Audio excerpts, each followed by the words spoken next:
In the name of God, Creator, Redeemer, and Sustainer. Amen. Amen.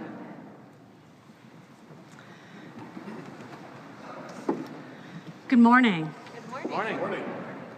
For those of you who don't know me, my name is Laura. I've been an Episcopal priest for 18 years, serving in parish and chaplaincy settings in the Diocese of Chicago. My family and I live in Evanston. I'm slowly working on a second master's degree, this one from the University of Chicago.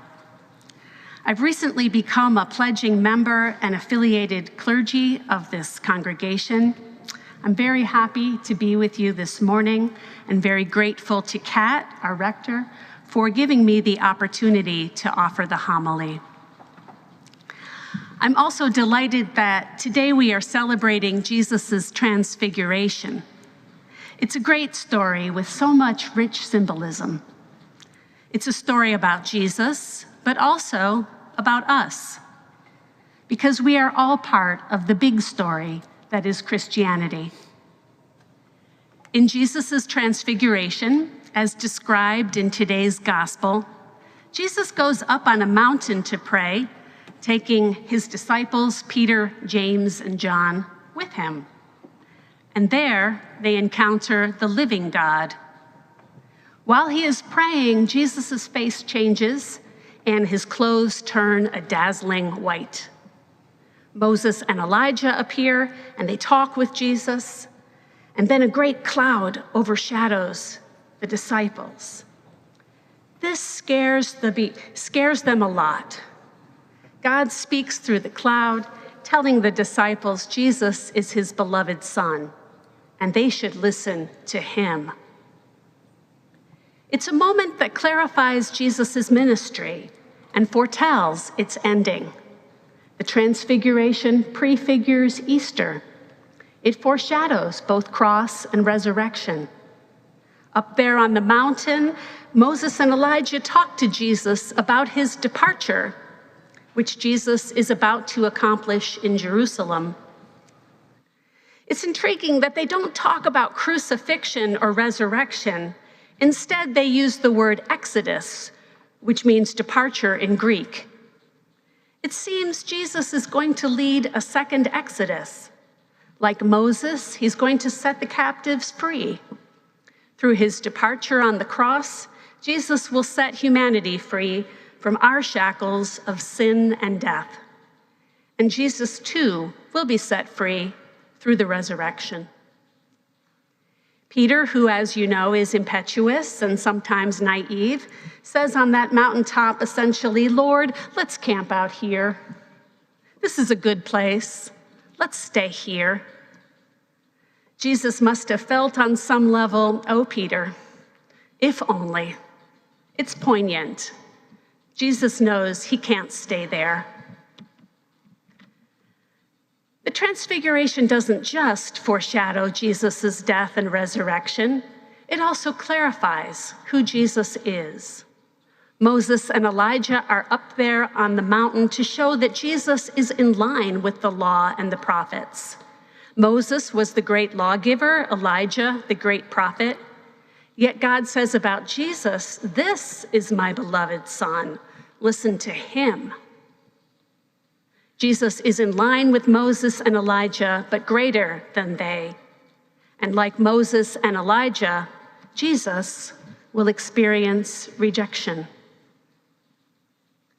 Elijah and Moses had their own mountaintop moments in which they encountered the divine. And according to tradition, the reappearance of these key prophets would be a sign of the coming of the Messianic age. As a link with Israel's past, the presence of these two figures on the mountain with Jesus shows that Jesus is the final interpreter and fulfillment of the law and the prophets. Now, for each of these three prophets in his time, his individual mountaintop encounter with God was transformative.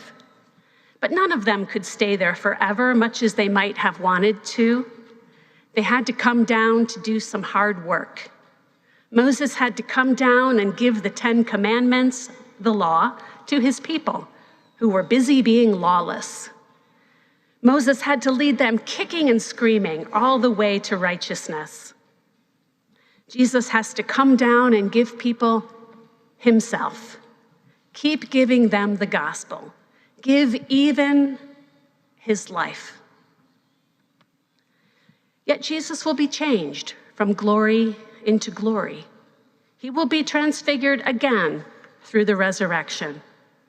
Death will not have the last word. I said earlier, friends, that this story is not about Jesus, not just about Jesus, rather. It's also about us. We too experience transfiguration. Our significant experiences, both joyful and painful, transform us. Time itself transfigures us. Each of us, like Jesus, has mountaintop moments, peak experiences, high points, times of illumination about who we are and what we should do, times we know for sure we are loved, feelings of joy and peace, fragments of enlightenment. We'd like to freeze frame those transfiguring moments, camp out there if we could. But there are also other times under the cloud of unknowing, times in the valley of the shadow rather than on a mountain, times in the slough of despond or perhaps our own Garden of Gethsemane. Perhaps a time such as this when there's so much uncertainty, fear, and pain in our nation and world. Can I get an amen? But there are also other times, yes? So in life, we are on a treadmill and we can't predict what is coming, good, bad, or ugly. We have to deal with it all, and it all transfigures us. But some things we can control. We often have choices about how we respond, and these choices, along with the things that are out of our hands, change us. We have some agency to transfigure our lives, not remain passive victims of change and chance. Here in church,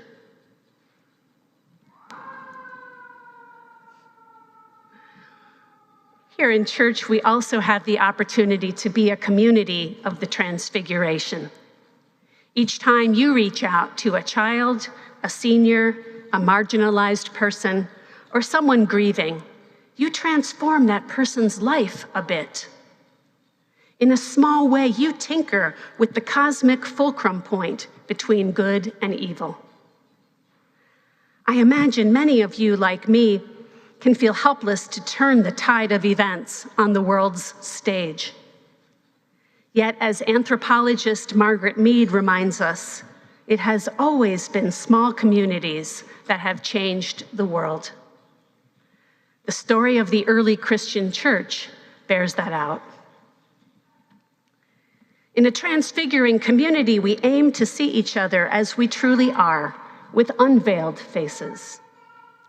We celebrate the light of God in everyone. We call upon one another's not-so-secret identities as member of God's beloved community.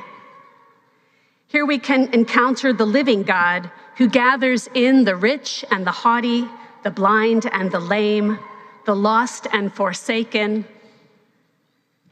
the old and the young. Here in this place, new light is streaming. Love transfigures, not mere sloppy agape, but devotion that takes the time to listen without judgment, care that respects differences, that fosters the well-being of another. The love St. Paul talks about in 1 Corinthians 13, love that builds up, patient and kind. Jesus transfigured the world in his ministry, on the mountain, on the cross, and through the resurrection. Jesus proved the power of love is so much stronger than the love of power.